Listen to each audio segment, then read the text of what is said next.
Hey everyone, I am back with another video, and those who don't know who I am Rishikesh with your need buddy. So today's video is about planning our strategy, and the best strategy to score maximum marks in a less time is regular revision and better practice. So this planner which I will provide you now, it's not just for the person who is starting, but the person even who is practicing the MCQs or revising the chapters thoroughly from NCERT or from any source, that is Pradeep, it can be Oswal, it can be NT errorless, anything. So starting with the most easiest and easy to learn subject, that is biology. तो अगर हम लोग biology को गौर से देखें तो biology में basically 5 चीज़ों में यूनिट बता हुआ है, 5 11th के और 5 12th के।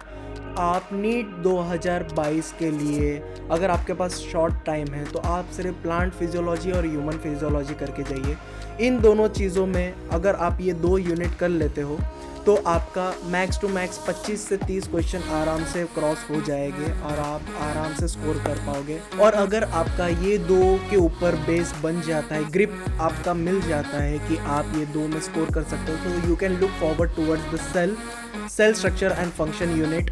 इसमें 3 चैप्टर रहेंगे आपके मेजरली, और ये जो 3 चैप्टर है इसमें से क्रिस क्रॉस क्वेश्चन बहुत बन सकते हैं क्योंकि ऑलरेडी ये बेसिस पे है सेल के, तो कोई भी वो आपको क्वेश्चन पूछ लेगा रिगार्डिंग सेल। और एक छोटे से यूनिट के लिए तो मतलब आप समझ ही सकते हो, जो माइन्यूट पार्टिकल्स के ऊपर अगर क्वेश्चन तो किसी भी हद तक वो पूछ सकते हैं। वैसे आपको 10 से 12 क्वेश्चन आपके नीट में आ जाते हैं और ये भी बहुत सा हम लोग कंसिडरेशन में ले सकते हैं। सो मूविंग ऑन द नेक्स्ट, हमारा नेक्स्ट रहेगा कि morphology of plants and animal. आप ये भी कह सकते हो कि यूनिट में हमको structural organisation of plants and animal दिया है, लेकिन वो एक ही बात है, स्ट्रक्चर बोलो या फिर मॉर्फोलॉजी बोलो। मॉर्फोलॉजी के क्लासिफिकेशन में बहुत सारे टफ क्वेश्चंस आ जाते हैं। पिछले साल 8 क्वेश्चन पूछे गए थे रिगार्डिंग मॉर्फोलॉजी और बहुत ही अच्छे खासे क्वेश्चन थे, मैंने भी अटेम्प्ट करने की कोशिश की थी उसमें। And last but not the list, diversity in living organism. और इसमें से ज़्यादातर क्वेश्चन तो आते नहीं है, आप एक्सपेक्ट कर सकते हो कि इस बार भी 5 से 6 क्वेश्चन आ सकते हैं, लेकिन इसके लिए मैं आपको एक टिप देना चाहता हूँ कि आप अपना NCERT बहुत ही थरो पढ़े, क्योंकि इन्हीं लाइन में से आने की संभावना रहेगी। So looking forward towards the 12th section. So 12th में भी 5 यूनिट है और 5 में सबसे पहला आता है रिप्रोडक्शन, नॉटी आई गेस। और इसमें अगर हमको ध्यान देने वाली बात आती है तो sexual reproduction in flowering plants, ये बहुत ही बड़ा टॉपिक है। और फ्लावरिंग प्लांट्स में बहुत सारे टर्म्स है, बहुत सारे टर्मिनोलॉजी है, इसको याद करने में थोड़ा दिक्कत आता है। हाँ, आप समझ के ले सकते हो, लेकिन वही है कि प्लांट्स के जो भी स्ट्रक्चर है, फिनोमिनास है, उसको हमको याद करना पड़ता है, रटने वाली बात आ जाती है आखिर में। तो उसके बाद आता है हमारा जेनेटिक्स एंड इवोल्यूशन। यहाँ पे आप जेनेटिक्स से डील करोगे, आप DNA से डील करोगे, आप कई सारे उसके एप्लीकेशंस को पढ़ोगे, RNA से RNA ट्रांसक्रिप्शन, रेप्लिकेशन वगैरह आप यहाँ पे पढ़ोगे। बायोलॉजी एंड ह्यूमन वेलफेयर, ये इसमें आप पहला आपका आता है ह्यूमन हेल्थ एंड डिसीज़ के लिए, तो वहाँ पे आप कई सारे डिसीज़ के बारे में पढ़ोगे, लाइक मलेरिया, पैरासाइट्स के बारे में पढ़ोगे जो कॉज करता है, रिंग वर्म्स वगैरह, एलिफेंटासिस के बारे में पढ़ोगे। तो ये भी बहुत अच्छा, मेरा एक one of the most favourite chapters में से आता है। And then the biotechnology and its application, the great and beautiful, the most lovable chapter which I feel कि मुझे शायद उस ऑन माई फिंगर टिप्स है ये chapter, biotechnology and its application. बहुत ही बढ़िया चैप्टर है, अगर आपने नहीं पढ़ा you can just go through the NCERT। Ecology and environment इतना कुछ खास नहीं है, बस वही है कि आप उसे रट लो।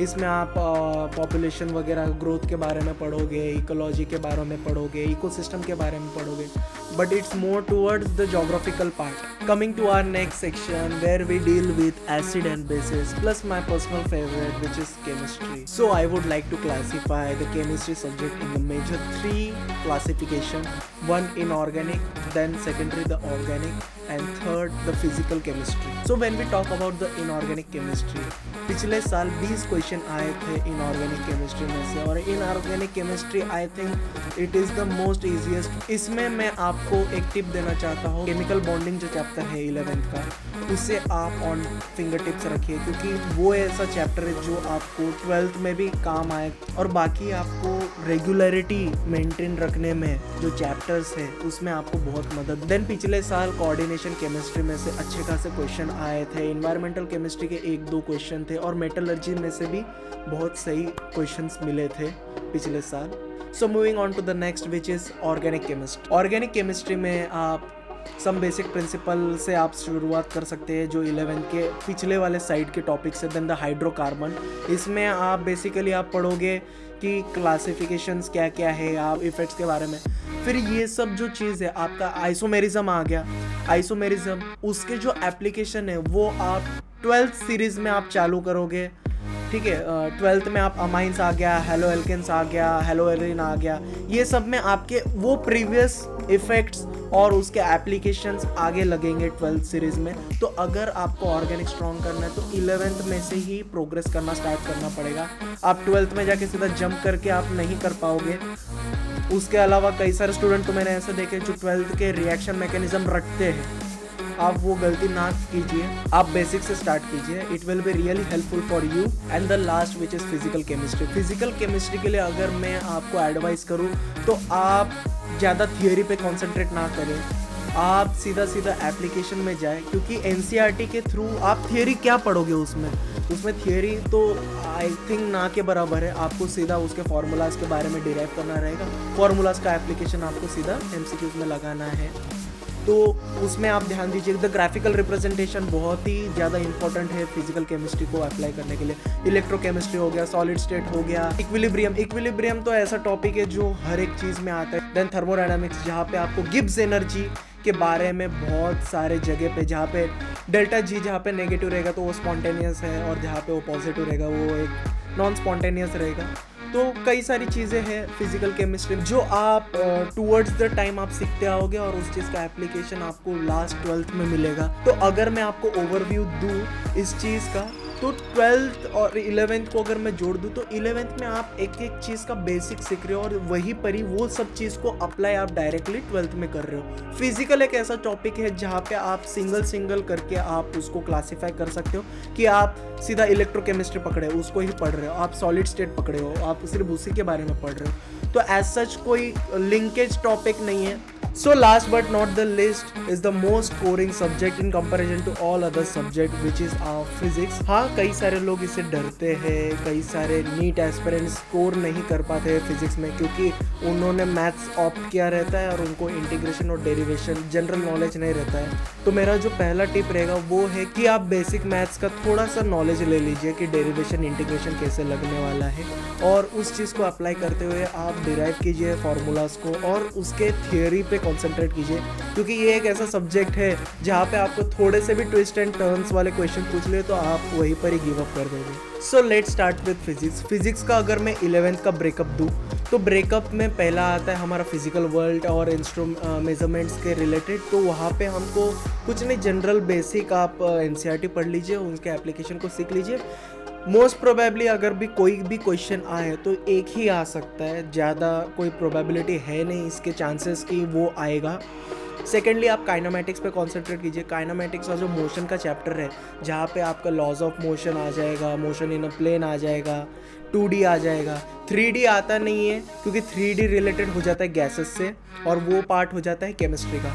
तो जनरली 1D और 2D में आपको खेलना है इस चीज़ में। तो काइनेमैटिक्स बहुत इजी है वेक्टर फॉर्म में आपको रिप्रेजेंटेशन करने के लिए। और देन आपका अगर मैं 11th में सबसे अच्छा टॉपिक बोलूँ कि जिसमें से आपको सबसे ज़्यादा कंटेंट पूछ सकते हैं वो रहेगा थर्मोडायनामिक्स।